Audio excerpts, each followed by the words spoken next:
کہو ٹھیک ہے اسی کہہ بھی اسی کوئی سپورٹ نہیں کروں گا مگر بشرطے اسی اس چیز دی وہ کیتی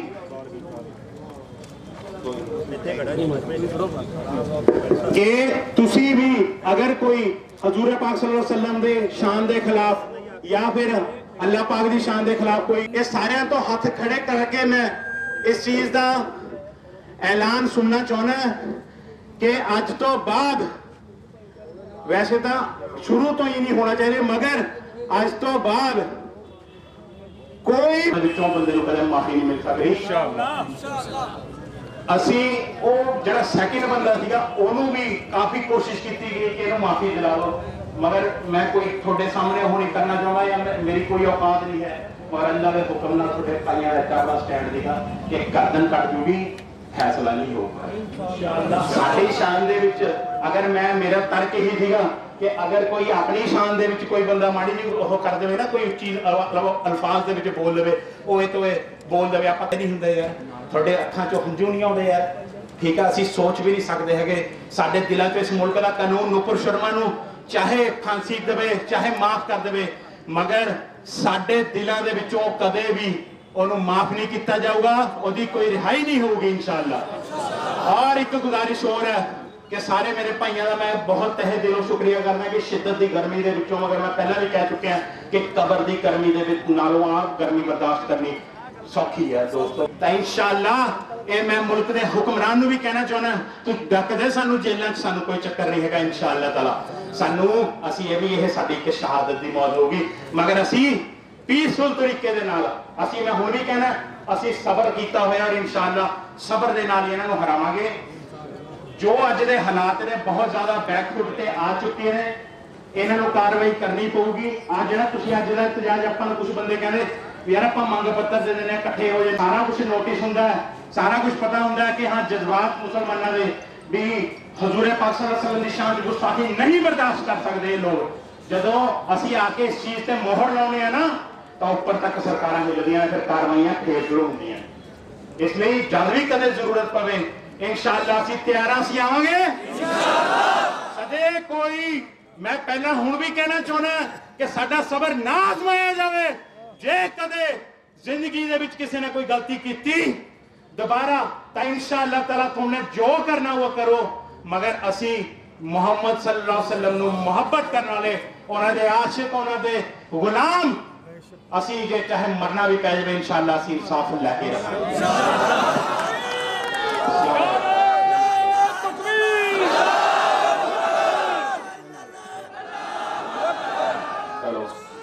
اے سی جی ایڈوکیٹ مبین فروکی جی ساڈے وسیم شیخ صاحب نو وہ بھی اپنی دو گلاں رکھن گے السلام علیکم ورحمۃ اللہ وبرکاتہ دوستو بہت خوشی ہوئی اج کہ اللہ کا فرمان کہ اللہ دی رسی نو مضبوطی نہ پھڑ لو اج وہی میسی نو دیکھتے ہوئے ملیک کولے دے سارے مسلمان اج اکٹھے ہوئے نے سرندی گیٹ وکھے دوستو 10 سال تو دیکھتے آ رہے ہیں کہ بی جے پی لگاتار مسلمانوں تے ٹارگٹ کر رہی ہے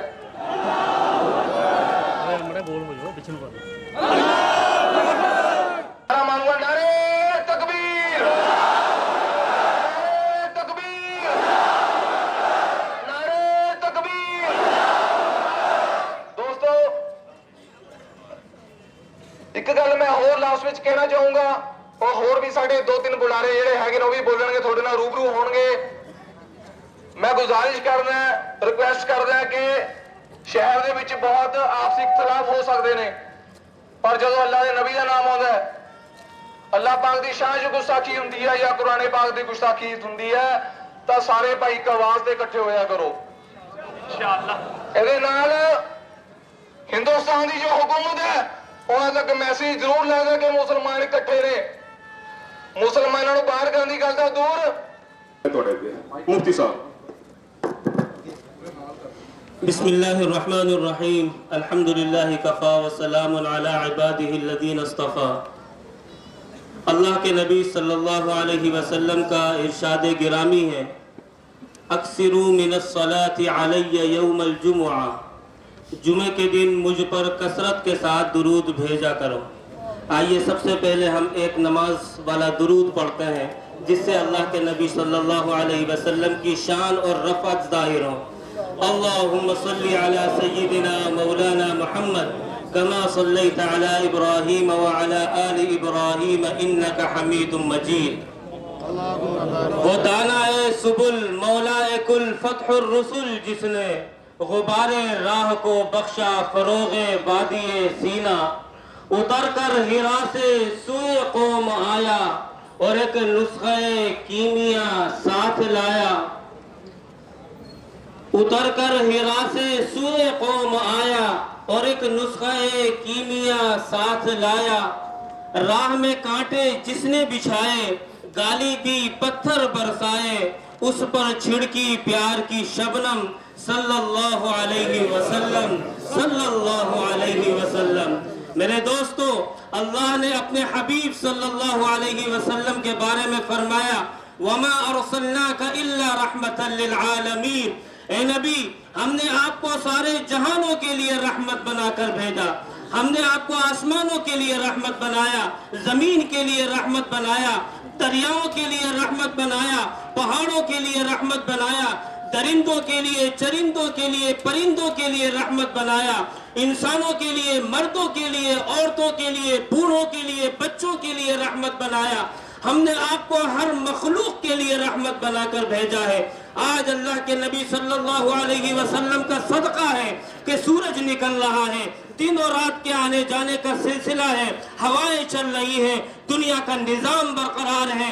اگر جناب نبی کریم صلی اللہ علیہ وسلم کی ذات نہ ہوتی، یہ ساری کے ساری کائنات بکھر کر رہ جاتی. لولاک لما خلقت الافلاک. اگرچہ حدیث صحیح نہیں ہے لیکن یہ مضمون صحیح ہے کہ اللہ کے نبی صلی اللہ علیہ وسلم کی ذات کی برکت سے اللہ تعالیٰ نے اس دنیا کو قائم کیا، اور جب تک اللہ تعالیٰ چاہیں گے یہ دنیا قائم رہے گی.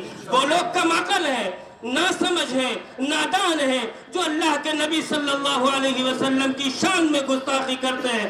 ان کا تو یہ مقام بھی نہیں ہے کہ ان کے بارے میں کہا جائے کہ وہ سورج کو چراغ دکھا رہے ہیں. چراغ کی تو پھر کوئی قیمت ہوتی ہے، ان کی اللہ کے نبی صلی اللہ علیہ وسلم کے سامنے وہ قیمت بھی نہیں ہے. قرآن کریم میں اللہ کا وعدہ ہے وَرَفَعْنَا لَكَ ذِكْرَكَ. اے نبی، ہم نے آپ کے ذکر کو بلند کیا، ہم نے آپ کی شان کو بلند کیا، ہم نے آپ کے تذکرے کو بلند کیا. ساری دنیا بھی اگر جمع ہو جائے نبی کریم صلی اللہ علیہ وسلم کی شان میں توہین نہیں کر سکتی، شان میں گستاخی نہیں کر سکتی. آپ تو وہ ہے کہ آسمانوں کے فرشتے آپ پر درود بھیجتے ہیں، آپ تو وہ ہے درختوں کے پتے آپ پر درود بھیجتے ہیں، آپ تو وہ ہے سمندر کی مچھلیاں آپ پر درود بھیجتی ہے. اگر کوئی بدبخت کھڑا ہو کر اللہ کے نبی صلی اللہ علیہ وسلم کی شان میں گستاخی کرتے ہیں تو یقین جانیے وہ اپنے منہ پر تھوکتے ہیں، اپنے منہ پر تھوکتے ہیں، اپنے منہ پر تھوکتے ہیں. اللہ کے نبی صلی اللہ علیہ وسلم کی شان میں کوئی گستاخی نہیں کر سکتا. لیکن اس کا مطلب یہ نہیں ہے کہ کوئی ہمارے جیتے جی اللہ کے نبی صلی اللہ علیہ وسلم کی شان میں کوئی نازیبا کلمہ کہے گا. گستاخی کرنا دور کی بات ہے، توہین کرنا دور کی بات ہے. اگر اللہ کے نبی صلی اللہ علیہ وسلم کی شان میں نازیبا کلمہ بھی زبان سے ادا کیا، یقیناً ہمارے دل مجروح ہوں گے، ہمارا سینہ پارا پارا ہوگا، ہمارا جگر چھلنی ہوگا، ہمارا غصہ ظاہر ہوگا، ہم اپنے دکھ اور جذبات کو قابو میں نہیں رکھ سکتے.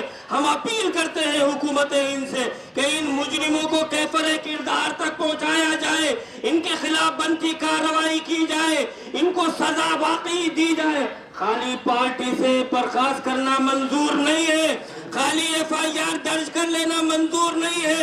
ہم چاہتے ہیں کہ اریسٹ ہو، ہم چاہتے ہیں گرفتاری ہو، ہم چاہتے ہیں ان کو قانون کے حوالے کیا جائے اور آئندہ کے لیے ایسے قوانین بنائے جائے کہ کوئی اللہ کے رسول صلی اللہ علیہ وسلم کی شان میں گستاخی نہ کر سکے. میں صرف اللہ کے نبی صلی اللہ علیہ وسلم کی شان میں گستاخی کی بات نہیں کرتا، بلکہ ہمارا دین اور ہمارا مذہب یہ سکھاتا ہے کسی بھی کمیونٹی کے بارے میں غلط ریمارکس نہیں کہنے چاہیے، کسی بھی مذہب کے دیوتا کو برا بھلا نہیں کہنا چاہیے، کسی کے بھی خدا کو برا بھلا نہیں کہنا چاہیے.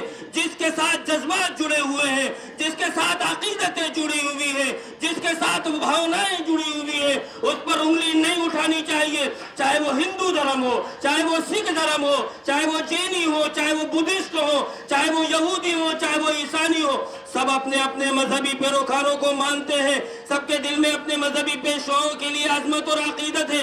इसलिए कुरान का फरमान है, वला तसुब्बुल्लज़ीन यदऊन मिन दूनिल्लाह, कि अल्लाह के अलावा जो लोग औरों को पुकारते हैं तुम उनके खुदाओं को बुरा भला मत कहो। तसब्बु का लफ्ज इस्तेमाल किया है। तसब्बु के माने गाली देने के नहीं है, बल्कि तसब्बु के माने है कोई ऐसा लफ्ज कहना जो किसी को नागवार गुजरे, किसी को बुरा गुजरे। कुरान कहता है गाली देना दूर की बात, दूसरों के खुदा और माबूदों को ऐसे लफ्जों में भी मत तस्करा करो कि किसी के दिल को ठेस पहुंचे, किसी की भावनाओं को परेशानी हो, किसी के जज्बात मजरूह हो। इसलिए हम हुकूमत हिंद से ये मुतालबा करते हैं कि ऐसे सख्त कवानीन बनाए जाए कि कोई किसी को बुरा भला न कहे। आपस में प्यार हो, आपस में मोहब्बत हो, आपस में शांति हो, आपस में सब एक दूसरे के साथ मिलकर रहे, एक दूसरे की इज्जत, एक दूसरे की अजमत के साथ जिंदा रहे। यही हमारे मुल्क की पहचान है, यही हमारी गंगा जमनी तहजीब की खूबसूरती है। मैं इसी पर अपनी बात को खत्म करता हूँ और एक मरतबा आप सबकी तरफ से, इस स्टेज की तरफ से हुकूमत से फिर मुतालबा करता हूँ कि इन मुजरिमीन को जल्द अज जल्द गिरफ्तार करके कानून के हवाले किया जाए। वाखिरु दावाना अनिल हम्दुलिल्लाहि रब्बिल आलमीन।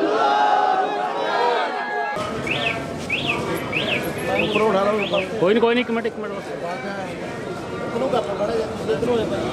सही कर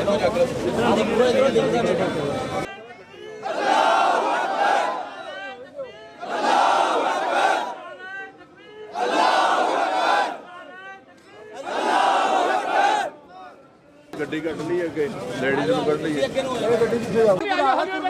ਹਟਦੇ ਰਹੋ। ਤੁਰਿਓ ਆਇਓ ਆਈ ਚੱਲੋ ਚੱਲਦੇ ਰਹੋ ਨਾਰੇ ਤਕਬੀਰ, ਨਾਰੇ ਤਕਬੀਰ।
ਉਹ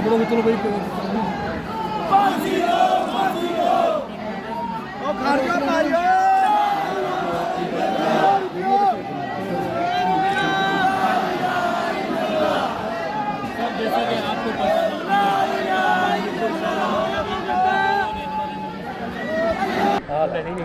ਜੀ ਸਰ ਅਸੀਂ ਜਿਹੜਾ ਡੀਸੀ ਆਫਿਸ ਦੇ ਵਿੱਚ ਆਏ ਆ, ਡੀਸੀ ਸਾਹਿਬ ਨੂੰ ਮੈਮੋਰੈਂਡਮ ਦਿੱਤਾ ਹੈ। ਇਹ ਪਿਛਲੇ ਕੁਝ ਦਿਨਾਂ ਤੋਂ ਅਸੀਂ ਦੇਖ ਲਿਆ ਕਿ 10-12 ਦਿਨ ਹੋ ਗਏ ਕਿ ਸੋਸ਼ਲ ਮੀਡੀਆ ਦੇ ਜ਼ਰੀਏ ਜਿਹੜਾ ਸਾਨੂੰ ਪਤਾ ਚੱਲਿਆ ਹੈ ਕਿ ਇੱਕ ਬੀਜੇਪੀ ਦੀ ਪ੍ਰਵਕਤਾ ਹੈ ਨੂਪੁਰ ਸ਼ਰਮਾ, ਉਹ ਦੂਸਰਾ ਹੈ ਨਵੀਨ ਜਿੰਦਲ, ਔਰ ਉਹਨਾਂ ਦੋਨਾਂ ਦੀ ਤਰਫ ਤੋਂ ਸਾਡੇ ਪਿਆਰੇ ਨਬੀ, ਜਿਸ ਨੂੰ ਇਸਲਾਮ ਵਾਲਾ ਨਹੀਂ ਹੈ ਬਲਕਿ ਅਗਰ ਦੂਸਰੇ ਮਜ਼ਹਬ ਦੇ ਲੋਕ ਵੀ ਨੇ ਤਾਂ ਮੁਹੰਮਦ ਸੱਲੱਲਾਹੁ ਅਲੈहि ਵਸੱਲਮ ਨੂੰ ਬੜੀ ਮੁਹੱਬਤ ਕਰਦੇ ਨੇ, ਬੜਾ ਪਿਆਰ ਕਰਦੇ ਨੇ। ਜਦੋਂ ਉਹਨਾਂ ਨੇ ਐਸੇ ਸ਼ਬਦ ਇਸਤੇਮਾਲ ਕੀਤੇ ਨੇ ਤਾਂ ਸਾਰੇ ਦੇ ਸਾਰੇ ਭਾਈਚਾਰੇ ਨੂੰ ਬੜਾ ਦੁੱਖ ਲੱਗਿਆ ਹੈ, ਔਰ ਜਿਸ ਦੀ ਅੱਜ ਅਸੀਂ ਉਹਨਾਂ ਦੇ ਅਰੈਸਟ ਦੇ ਲਈ ਔਰ ਉਹਨਾਂ ਦੀ FIR ਦਰਜ ਕਰਵਾਉਣ ਦੇ ਲਈ ਔਰ ਉਹਨਾਂ ਦੇ ਉੱਪਰ ਸਖਤ ਤੋਂ ਸਖਤ ਕਾਰਵਾਈ ਕਰਵਾਉਣ ਦੇ ਲਈ ਅੱਜ ਸਾਨੂੰ ਡੀਸੀ ਸਾਹਿਬ ਨੂੰ ਮੈਮੋਰੈਂਡਮ ਦਿੱਤਾ ਹੈ ਰਾਸ਼ਟਰਪਤੀ ਦੇ ਨਾਮ। ਤੁਹਾਡੇ ਨਾਲ ਮਹਿਲਾਵਾਂ ਵੀ ਬੜੇ ਪੱਧਰ ਤੇ ਨਾਲ ਨੇ ਤੇ ਬੜਾ ਰੋਸ਼ ਹੈ, ਕੀ ਕਹੋਗੇ? ਸਰ ਬਿਲਕੁਲ, ਕਿਉਂਕਿ ਸਾਡੀ ਆਵਾਜ਼ ਸਾਰਿਆਂ ਨੂੰ ਹੀ ਥੀ, ਸਾਡੀ ਆਵਾਜ਼ ਇਕੱਲੀ ਮਰਦ ਇਨਸਾਨ ਨੂੰ ਨਹੀਂ ਥੀ ਬਲਕਿ ਸਾਡੀ ਜਿਹੜੀ ਆਵਾਜ਼ ਸੀ ਉਹ ਲੇਡੀਜ਼ ਨੂੰ ਵੀ ਥੀ, ਕਿਉਂਕਿ ਜਿਹੜੇ ਅੱਲਾ ਦੇ ਨਬੀ ਸੱਲੱਲਾਹੁ ਅਲੈहि ਵਸੱਲਮ ਨੇ ਉਹ ਇਕੱਲੇ ਮਰਦਾਂ ਦੇ ਨਹੀਂ ਹੈਗੇ ਜਾਂ ਬੱਚਿਆਂ ਦੇ ਨਹੀਂ ਹੈਗੇ ਬਲਕਿ ਉਹ ਸਾਰੇ ਦੇ ਹੀ ਨੇ। ਅੱਲਾ ਦੇ ਨਬੀ ਸੱਲੱਲਾਹੁ ਅਲੈहि ਵਸੱਲਮ ਤੋਂ ਜੋ ਹੈਗੇ ਨੇ ਉਹ ਇਸ ਦੁਨੀਆ ਦੇ ਵਿੱਚ ਜੋ ਉਹਨਾਂ ਦੀ ਉਮਤ ਦੇ ਵਿੱਚ ਪੈਦਾ ਹੋ ਗਿਆ, ਉਹ ਕਿਸੇ ਵੀ ਮਜ਼ਹਬ ਨੂੰ ਮੰਨਣ ਵਾਲਾ ਹੈ, ਉਹ ਉਹਨਾਂ ਦੇ ਵੀ ਉਨੇ ਹੀ ਨਬੀ ਨੇ। ਇਸ ਕਰਕੇ ਸਾਡੀ ਆਵਾਜ਼ ਸਾਰਿਆਂ ਨੂੰ ਥੀ, ਨਾ ਕਿ ਇਕੱਲੇ ਮੁਸਲਿਮ ਭਾਈਚਾਰੇ ਨੂੰ। ਜਿਹੜੇ ਨਬੀ ਸੱਲੱਲਾਹੁ ਅਲੈहि ਵਸੱਲਮ ਨੂੰ ਮੁਹੱਬਤ ਕਰਦੇ ਨੇ ਚਾਹੇ ਉਹ ਕਿਸੇ ਵੀ ਧਰਮ ਦੇ ਵਿੱਚ ਨੇ, ਅਸੀਂ ਉਹਨਾਂ ਨੂੰ ਵੀ ਆਵਾਜ਼ ਲਗਾਈ ਥੀ ਕਿ ਅੱਜ ਇਹ ਸੋਚੋ ਕਿ ਮੁਹੰਮਦ ਸੱਲੱਲਾਹੁ ਅਲੈहि ਵਸੱਲਮ ਚਲੋ ਇੱਕ ਮੁਸਲਮਾਨ ਕਹਿੰਦੇ ਕਿ ਬਾਜ਼ ਲੋਕ ਕਹਿੰਦੇ ਕਿ ਮੁਸਲਮਾਨਾਂ ਦੇ ਨਬੀ ਨੇ, ਅੱਜ ਸਾਡੇ ਨਬੀ ਦੇ ਬਾਰੇ ਗਲਤ ਅਲਫਾਜ਼ ਇਸਤੇਮਾਲ ਕੀਤੇ ਗਏ ਨੇ। ਕੱਲ੍ਹ ਨੂੰ ਕਿਸੇ ਹਿੰਦੂ ਦੇ ਐਸੇ ਦੇਵਤਾ ਨੇ ਕਿ ਉਹਨਾਂ ਬਾਰੇ ਵੀ ਕੋਈ ਇਸਤੇਮਾਲ ਕਰ ਸਕਦਾ ਹੈ, ਕੋਈ ਸਿੱਖਾਂ ਦੇ ਜਿਹੜੇ ਗੁਰੂ ਨੇ ਕੋਈ ਉਹਨਾਂ ਦੇ ਬਾਰੇ ਵੀ ਗਲਤ ਇਸਤੇਮਾਲ ਕਰ ਸਕਦਾ ਹੈ। ਇਸੇ ਕਰਕੇ ਅਸੀਂ ਸਾਰਿਆਂ ਨੂੰ ਅਪੀਲ ਕੀਤੀ ਸੀ ਔਰ ਸਾਨੇ ਦੇਖਿਆ ਕਿ ਇਨਸ਼ਾਅੱਲਾ ਇਸ ਪ੍ਰੋਟੈਸਟ ਦੇ ਵਿੱਚ ਮੁਸਲਮਾਨ ਵੀ, ਸਿੱਖ ਵੀ, ਹਿੰਦੂ ਵੀ, ਈਸਾਈ ਸਾਰੇ ਪਹੁੰਚੇ ਨੇ। जी मुफ्ती साहब आज जो है बड़ा तगड़ा एहतजाज हुआ है और जो नबी पाक क्या कहेंगे इस मौके पे आप? अल्लाह के नबी सल्लल्लाहु अलैहि वसल्लम की ज़ात एक मुसलमान के लिए अपनी ज़ात से बढ़कर है। अगर आप सल्लल्लाहु अलैहि वसल्लम के बारे में कोई नाज़ेबा कलमा कहा जाता है तो ये एक मुसलमान के लिए इंतहाई दर्जे की बात होती है। हमारे मुल्क के अंदर आए दिन ऐसे वाक़यात होते रहते हैं जब अल्लाह के नबी सल्लल्लाहु अलैहि वसल्लम को या अल्लाह को या हमारे मज़हब से जुड़ी हुई किसी बात को कोई भी नासमझ आदमी, कम अक़ल आदमी निशाना बनाता है। अभी रिसेंटली भी ऐसे ही कुछ वाक़यात हुए हैं जिस पर गवर्नमेंट ने कुछ एक्शन लिया है, FIR दर्ज हुई है, पार्टी से बर्खास्त किया गया है। लेकिन इस गैदरिंग का मुतालबा ये है कि सज़ा होनी चाहिए, बग़ैर सज़ा के ये सिलसिला रुकेगा नहीं। और उससे बड़ा हमारा एक मकसद ये है कि एक क़ानून बनाया जाए, ऐसा क़ानून जिस क़ानून के तहत तमाम मज़ाहिब वालों को अपनी रिलीजियस टॉपिक्स पर सेफ्टी प्रोवाइड हो, यानी उनको महसूस हो कि हमें हमारे मज़हब के ताल्लुक़ से निशाना नहीं बनाया जाएगा, हमारे नबी को, पैगंबर को, गुरु को, हमारी मजहबी किताब को या हमारे मज़हब के किसी भी शिआर और अलामत को गलत अंदाज से निशाना नहीं बनाया जाएगा। अगर ऐसा कानून बनेगा तो यकीनी तौर पर यह कानून सिर्फ मुसलमानों के लिए नहीं, हिंदुस्तान के अंदर रहने वाली सारी कम्युनिटीज़ के लिए, सारे मज़ाहिब के मानने वालों के लिए एक अच्छी चीज़ होगी। और इसका बहुत दिनों से मुतालबा है। रिसेंटली चूँकि इस तरह के एक्सीडेंट बहुत ज़्यादा बढ़ गए हैं, इस वजह से इस मुतालबे के अंदर और ज़्यादा क़ुव्वत आ गई है। गवर्नमेंट जहाँ पर बहुत से क़वानीन बनाती है यहाँ के रहने वाले लोगों के लिए, उनके नफ़े के लिए, फ़ायदे के लिए, इससे बढ़कर क्या हो सकता है कि उनको मज़हब के एतबार से एक सेफ्टी प्रोवाइड हो। इस सिलसिले में क़ानून बनाने में क्यों देरी की जाती है। और पंजाब के अंदर या हिंदुस्तान के अंदर कम्युनल जो भी कुछ होता है वो गलत होता है, जिससे हमारी मुल्क की सलामती को ख़तरा होता है। ये गैदरिंग इस बात का मुतालबा करती है कि गवर्नमेंट ऐसे इक़दाम करे कि आइंदा इस तरह की चीज़ें रिपीट ना हो। ਕੀ ਕਹੋਗੇ ਮੁਬੀਨ ਜੀ ਜਿਹੜਾ ਤੁਸੀਂ ਅੱਜ ਮੰਗ ਪੱਤਰ ਦਿੱਤਾ ਹੈ? ਦੇਖੋ ਜੋ ਅਸਲ ਹਾਲਾਤ ਨੇ ਉਹ ਮੰਗ ਪੱਤਰਾਂ ਤੋਂ ਤਾਂ ਕਿਤੇ ਜ਼ਿਆਦਾ ਜਿਹੜੇ ਇਹਨਾਂ ਨੇ ਹਾਲਾਤ ਖਰਾਬ ਕੀਤੇ ਹੋਏ ਨੇ। ਆਏ ਦਿਨ ਕਿਸੇ ਨਾ ਕਿਸੇ ਤਰੀਕੇ ਦੇ ਨਾਲ ਮੁਸਲਮਾਨਾਂ ਨੂੰ ਟਾਰਗੇਟ ਕੀਤਾ ਜਾ ਰਿਹਾ ਹੈ। ਜਿਵੇਂ ਅਸੀਂ ਇੱਥੇ ਦੇ ਬਸ਼ਿੰਦੇ ਨਾ ਹੋਈਏ, ਇੱਥੇ ਪੈਦਾ ਨਾ ਹੋਏ ਸਾਡੇ ਬਜ਼ੁਰਗਾਂ ਦਾ ਖੂਨ ਇਸ ਦੀ ਆਜ਼ਾਦੀ ਦੇ ਵਿੱਚ, ਇਸ ਦੀ ਮਿੱਟੀ ਦੇ ਵਿੱਚ ਸ਼ਾਮਲ ਨਾ ਹੋਵੇ, ਸਾਡੇ ਨਾਲ ਇਸ ਤਰੀਕੇ ਦਾ ਵਤੀਰਾ ਕੀਤਾ ਜਾ ਰਿਹਾ, ਜੋ ਕਿ ਬਿਲਕੁਲ ਗਲਤ ਬਾਤ ਹੈ। ਅਫਸੋਸ ਦੀ ਗੱਲ ਇਹ ਹੈ ਕਿ ਜੋ ਨੂਪੁਰ ਸ਼ਰਮਾ ਨੇ ਜੋ ਨਾਜ਼ੇਬਾ ਅਲਫਾਜ਼ अल्लाह दे नबी हजूर पाक सल्लल्लाहु अलैहि वसल्लम की शान के खिलाफ उन्हें बरते ने, गुस्ताखी की है, उहदे ते जदों अरब मुल्क उठे ने, सॉरी मेरी थोड़ी तबीयत वो है, अरब मुल्क जदों उठे ने उस तो बाद कार्रवाई की गई है, मगर वो कार्रवाई बीजेपी ने की है। अफसोस की गल इत्थे दे सरकार ने नहीं हले तक की है। ਬੀਜੇਪੀ ਨੂੰ ਐਕਸਪੈਲ ਕਰਤਾ, ਆਪਣੇ ਜਿਹੜਾ ਸਪੋਕਸ ਪਰਸਨ ਉਹਨੂੰ ਬਣਾਇਆ ਹੋਇਆ ਸੀ ਉਹਦੇ ਤੋਂ ਉਹਨੂੰ ਕੱਢਤਾ। ਠੀਕ ਹੈ, ਉਹ ਪਾਰਟੀ ਨੇ ਕੱਢਿਆ। ਦੇਸ਼ ਦਾ ਜਿਹੜਾ ਪ੍ਰਧਾਨ ਮੰਤਰੀ ਹੈ ਉਹ ਸਾਰਿਆਂ ਦਾ ਹੀ ਹੈ, ਸਾਡਾ ਵੀ ਹੱਕ ਹੈ। ਉਹਨੂੰ ਇਮੀਡੀਏਟਲੀ ਕਿਉਂ ਨਹੀਂ ਹਲੇ ਤੱਕ ਅਰੈਸਟ ਕੀਤਾ ਗਿਆ? ਉਹਦੇ ਖਿਲਾਫ 3 FIR ਹੋ ਚੁੱਕੀਆਂ ਨੇ, ਉਹਦੇ ਬਾਵਜੂਦ ਵੀ ਉਹਨੂੰ ਅਰੈਸਟ ਕਿਉਂ ਨਹੀਂ ਕੀਤਾ ਗਿਆ? ਸਾਡਾ ਸਵਾਲ ਇਹ ਹੈ, ਸਾਡਾ ਮੁਤਾਲਬਾ ਇਹ ਹੈ ਕਿ ਸਾਨੂੰ ਦੂਸਰੇ ਦਰਜੇ ਦੇ ਸ਼ਹਿਰੀ ਹੋਣ ਦਾ ਕਿਉਂ ਅਹਿਸਾਸ ਕਰਾਇਆ ਜਾ ਰਿਹਾ ਹੈ? ਅਗਰ ਕੋਈ ਮੁਸਲਮਾਨਾਂ ਤੋਂ, ਘੱਟ ਗਿਣਤੀਆਂ ਤੋਂ ਜਾਂ ਸਿੱਖਾਂ ਤੋਂ ਕੋਈ ਕਿਸੇ ਬੱਚੇ ਤੋਂ ਕੋਈ ਗਲਤੀ ਹੋ ਜਾਂਦੀ ਹੈ, ਉਹ 'ਤੇ UAPA ਲਗਾ ਕੇ 7 ਸਾਲ ਤੱਕ ਤਾਂ ਉਹਦੀ ਬੇਲ ਹੀ ਨਹੀਂ ਹੈ। ਉਹ ਤੋਂ ਬਾਅਦ ਸਾਰੀ ਜ਼ਿੰਦਗੀ ਉਹ ਵਿਚਾਰਾ ਸਲਾਖਾਂ ਦੇ ਪਿੱਛੇ ਕੱਢ ਦਿੰਦਾ, ਉਹਦੇ ਫੈਮਿਲੀ ਰੁਲ ਜਾਂਦੀਆਂ, ਉਹਨਾਂ ਦੀ ਕੋਈ ਸੁਣਵਾਈ ਨਹੀਂ ਹੈ। ਔਰ ਇਹੀ ਜਦੋਂ ਨੂਪੁਰ ਸ਼ਰਮਾ ਵਰਗੀ ਉੱਥੇ ਬਕਵਾਸ ਕਰਦੀ ਹੈ ਲਾਈਵ TV ਚੈਨਲ ਦੇ ਉੱਪਰ ਬੈਠ ਕੇ, ਤਾਂ ਉਹਨੂੰ ਗ੍ਰਿਫਤਾਰ ਨਹੀਂ ਕੀਤਾ ਜਾਂਦਾ। ਇਹ ਸਾਨੂੰ ਕਿਉਂ ਅਹਿਸਾਸ ਕਰਾਇਆ ਜਾ ਰਿਹਾ ਹੈ? ਜੇ ਸਾਰੇ ਇੰਟਰਨੈਸ਼ਨਲ ਲੈਵਲ 'ਤੇ ਐਡੀ ਬੜੀ ਬਦਨਾਮੀ ਹੋਣ ਦੇ ਬਾਵਜੂਦ ਹਾਲੇ ਤੱਕ ਉਹਨੂੰ ਕਿਉਂ ਨਹੀਂ ਅਰੈਸਟ ਕੀਤਾ ਗਿਆ?